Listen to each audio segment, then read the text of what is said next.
you were not broken by accident. The loss, the betrayal, the failure that felt so complete you could not see past it. The relationships that dismantled you the moment you looked in the mirror and did not recognize the person looking back. None of it was random. None of it was evidence that you were built wrong or destined for less. It was the curriculum, the specific, brutal, perfectly calibrated education that the men who eventually became truly formidable, not just successful, but genuinely, structurally unbreakable, had to go through before they could become who they were always capable of being. Machiavelli did not write his most important lessons for men who had never suffered. He wrote them for men who had been broken by the world, by its politics, its betrayals, its casual cruelty, and who needed a framework not just for surviving, but for turning the wreckage into a foundation. These are those lessons, 7 of them, each one savage in the way that real truth is always savage, not comfortable, not reassuring, but clarifying in a way that changes everything. By the end of this video, you will not feel motivated. You will feel oriented. And for a man who has been through what you have been through, orientation is worth 1,000 motivational speeches. Let us get into it. Lesson 1. The breakdown was the blueprint. Here is what Machiavelli observed about the men who built the most enduring power in the most hostile environments. Almost none of them built it from a position of comfort. Almost all of them built it from the ruins of something that failed first. A defeat so complete it removed every illusion they had been carrying. A loss so total it stripped away everything that was not essential, and in doing so, revealed with perfect clarity exactly what was. Most men treat their breaking point as evidence that they are not built for the life they want. Machiavelli treated it as the precondition for it. He wrote that adversity, genuine, inescapable, dignity-destroying adversity, does something to a man's character that success never can. It removes the option of when things are going well, a man can tell himself stories about why. He can attribute his outcomes to qualities he may or may not actually possess. He can mistake the favorable circumstances for evidence of his own capability. He can remain comfortable in a version of himself that has never been truly tested. But when everything collapses, when the business fails, when the relationship ends, when the health breaks, when the finances disappear, when the reputation takes a hit, it did not deserve the stories stop working. The comfortable self-image cannot survive the contradiction of the wreckage. And in that stripped, defenseless, exhausted state, the man who does not quit encounters himself for the first time at a level of reality that he could never have accessed through any other door. That encounter is the blueprint, because for the first time, he is not working with a curated version of himself. He is working with the actual material, the real fears, the genuine strengths, the authentic values that did not disappear with everything else because they were never circumstantial in the first place. The man who rebuilds from that encounter does not rebuild the same thing. He builds something structurally different, something that does not depend on circumstances remaining favorable. Something rooted deep enough in genuine self-knowledge that the next storm, and there will be a next storm, finds a foundation instead of a facade. Your breakdown was not your ending. It was the demolition of everything that was not strong enough to be part of what you are actually building. Lesson 2. Silence after suffering is not weakness. It is reconstruction. The world has a very specific expectation of how a man should respond to being broken. He should either visibly suffer, performing his pain in ways that invite sympathy and reassurance, or he should bounce back quickly, loudly, with a display of resilience that reassures everyone around him that he is fine, that he handled it, that nothing could keep him down for long. Both of these responses are performances, and Machiavelli had no patience for performances that served other people as comfort, expense of genuine strategic recovery. He observed that the most dangerous period in any man's life, the period most likely to determine whether the adversity becomes a foundation or a permanent scar, is the period of silence that follows the breaking. The period where the man has stopped performing and has not yet started rebuilding, where he is simply in the wreckage, in the dark, with nothing but the unmediated truth of his situation and the question of what he is actually made of. Most men rush through this period. The silence is too uncomfortable. The stillness feels like losing ground. The pressure, internal and external, to demonstrate recovery, to show movement, to perform normalcy is almost unbearable. And so they move before they are ready. They rebuild the familiar structure, because the familiar structure is what they know, not because it is what they should be building. The man who can sit in the silence after suffering, who can resist the pressure to perform recovery and instead use the period of stillness for genuine reconstruction, emerges from it fundamentally different from the man who rushed through it. He emerges with clarity, with the revised understanding of his own values, his own genuine priorities, the things that actually matter versus the things he was pursuing because they were expected of him. Machiavelli called these the period of strategic withdrawal, the necessary retreat from external engagement that allows a man to consolidate, reassess, and reemerge not from desperation but from genuine strategic readiness. Your silence after suffering is not stagnation. It is the most important work you will ever do. Let it be what it needs to be. And do not let anyone's discomfort with your stillness rush you into motion that is not yet grounded in the clarity that the stillness is building. Lesson 3. The men who betrayed you did you a favor. You are not ready to acknowledge yet. This is the lesson that lands hardest, and it should, because it asks something of you that genuine suffering makes almost impossible. The willingness to see clearly through pain rather than from inside it. Machiavelli was unsparing on this point. He observed that the man who has never been genuinely betrayed, who has never had someone he trusted, invested in, and stood by, revealed themselves as something other than what they appeared, is a man with a dangerous blind spot. He has not yet learned to distinguish between the people who are genuinely in his corner and the people who are in his corner as long as being in his corner is convenient, costless, and advantageous to them. Betrayal teaches this distinction with a precision that no amount of careful observation ever could, because betrayal reveals people under the specific conditions, pressure, cost, competing interests that strip away the performance of loyalty and expose the actual commitment beneath. The friend who disappeared when you were at your lowest, the partner who left when the resources dried up, the colleague who took credit when the opportunity arrived, the ally who switched sides when the power balance shifted. Each one of these betrayals was devastating in the moment. Each one was also an education, a piece of intelligence about the actual reliability of the people in your life that you could not have obtained any other way.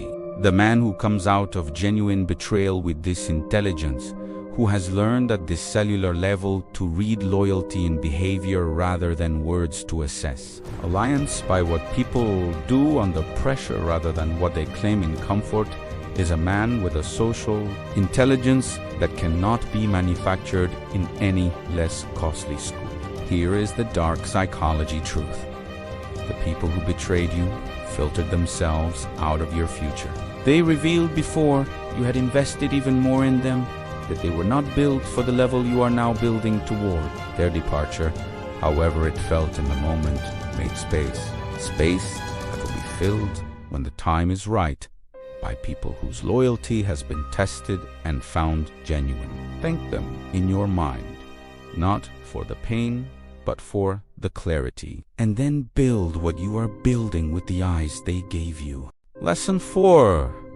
The version of you that people counted out is your greatest strategic asset.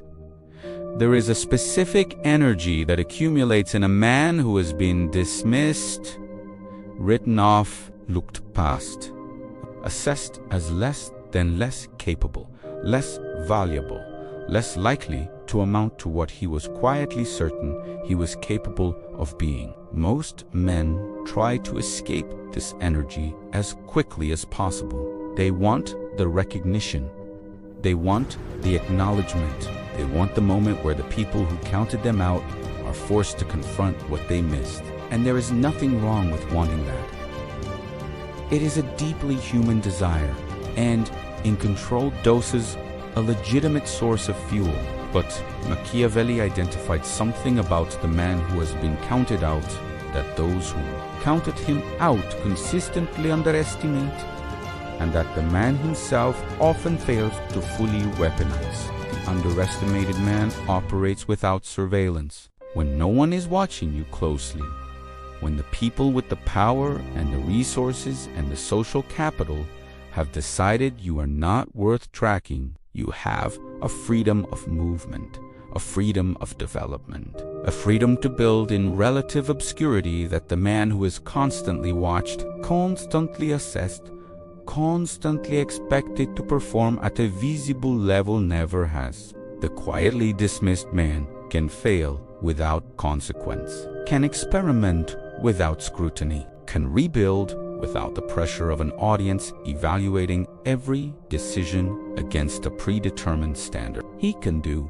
the unglamorous, foundational work of genuine transformation without the distraction of managing perceptions while doing it. Machiavelli's strategic insight here is surgical. Never announce your reconstruction to the people who counted you out. Let them maintain their low assessment. Let them continue to dismiss. Let the gap between their perception of you and your actual developing capability grow as wide as it can before the moment arrives when it becomes undeniable.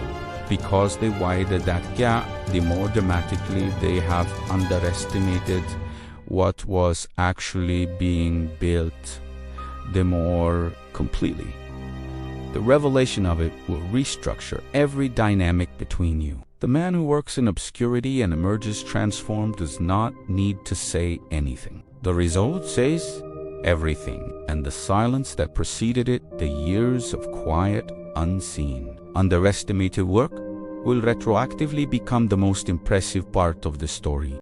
Lesson 5.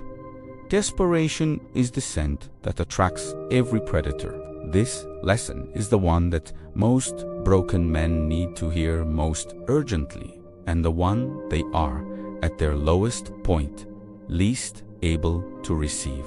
But it is the lesson that Machiavelli returned to repeatedly across his work in different forms and different contexts, because its violation destroys more potential than almost any other single error a man can make. When you are broken, when the resources are low, the confidence is fragile, the social position is diminished.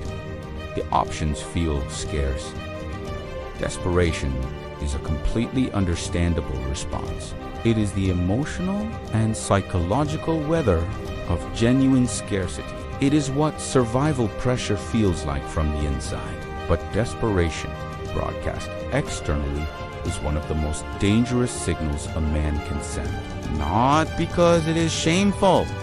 It is not, but because it is information. And in the social and professional world, information about vulnerability is processed by certain people not as an invitation to help, but as an invitation to exploit. The desperate man accepts terms he should not accept in business, in relationships, in alliances, because the pressure of his situation makes the bad deal feel better than no deal. He signals his bottom line before the negotiation begins. He projects need in ways that collapse his leverage before he has had the chance to use it. He makes decisions from the constricted, tunnel-visioned place of someone trying to stop leading rather than from the expansive, strategic place of someone building something. Machiavelli was explicit. The prince who negotiates from visible desperation has already lost before a single term is discussed, because the person across from him knows the bottom line, knows the pressure, knows that the prince needs this more than they do, and will price that knowledge accordingly. The practice, genuinely difficult, genuinely essential, is the cultivation of composure under pressure, not the performance, not the pretense that everything is fine when it is not, but the genuine, trained capacity to make decisions from your values and your long-term strategy, even when your short-term situation is creating enormous pressure to deviate from both. This is what separates the man who recovers from the man who spirals. Not the severity of the situation, the quality of the decisions made within it. Lesson 6. Discipline in the dark is what determines who you become in the light. There is a version of discipline that most people practice, the discipline of the observed. The workout that happens because someone might notice. The work that gets done because a deadline is approaching. The behavior that is maintained because the audience is present. This is not discipline. It is performance, and performance, by definition, ends when the audience leaves. Genuine disciplini, the kind that actually transforms a man, is practiced in the absence of any witness, in the morning before anyone is awake, in the evenings when the day has been hard and the easier choice is everywhere available, in the moments of solitude when no one would know the difference and the only accountability is the private, internal relationship between the man and the standard he has set for himself.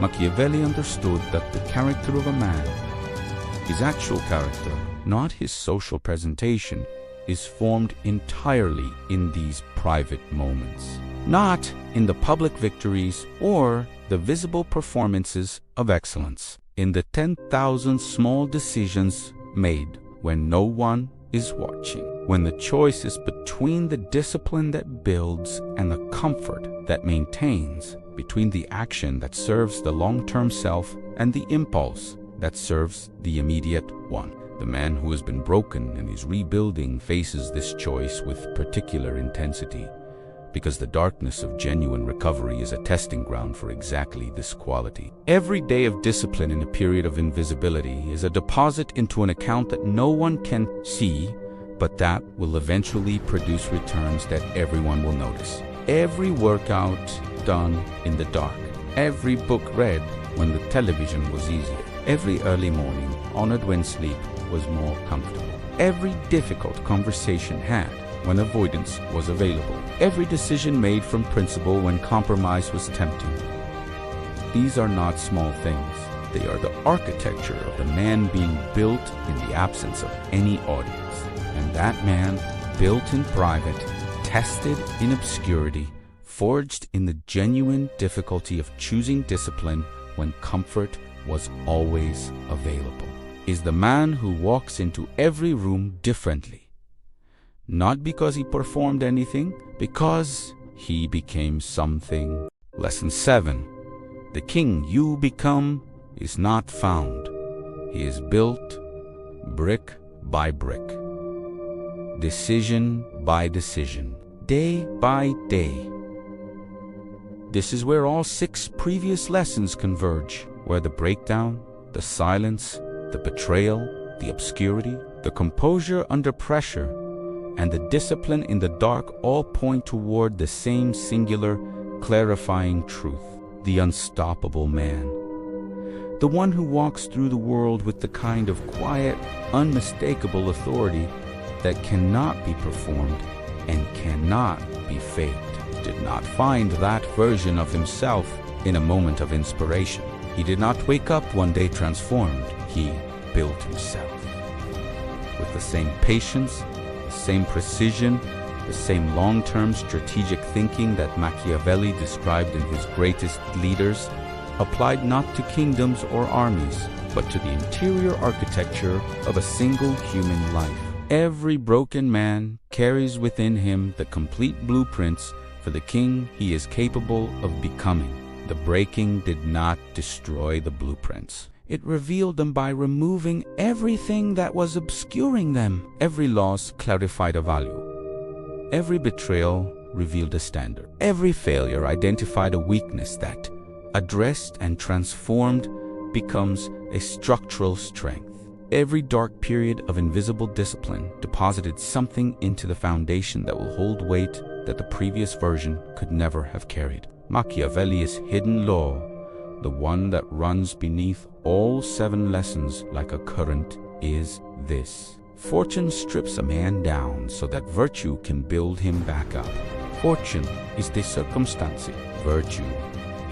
In the original Latin sense, virtec is the quality of the man himself, his courage, his intelligence, his discipline, his capacity to act decisively from genuine principle rather than from fear or comfort or the desperate need for external approval. The king is not the man who was never broken.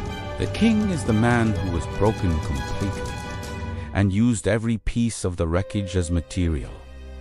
You are that man. You are in that process right now, whether you are at the breaking, the silence, the rebuilding, or the emergence. Every stage of it is part of the same story, and the story, told from the end, will not be about what happened to you. It will be about what you built from it.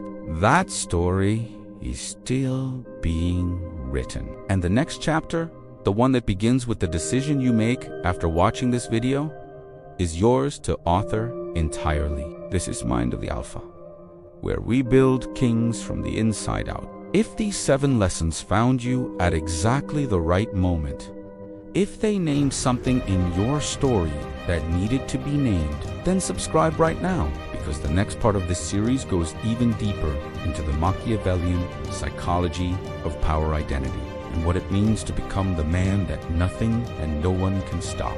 Share this with a man who needs it. Drop a comment below. Tell us which lesson hit hardest and where you are in the journey. The king is not who you are waiting to become. He is who you are in the process of building right now, today, in the dark, where no one is watching, where it counts the most.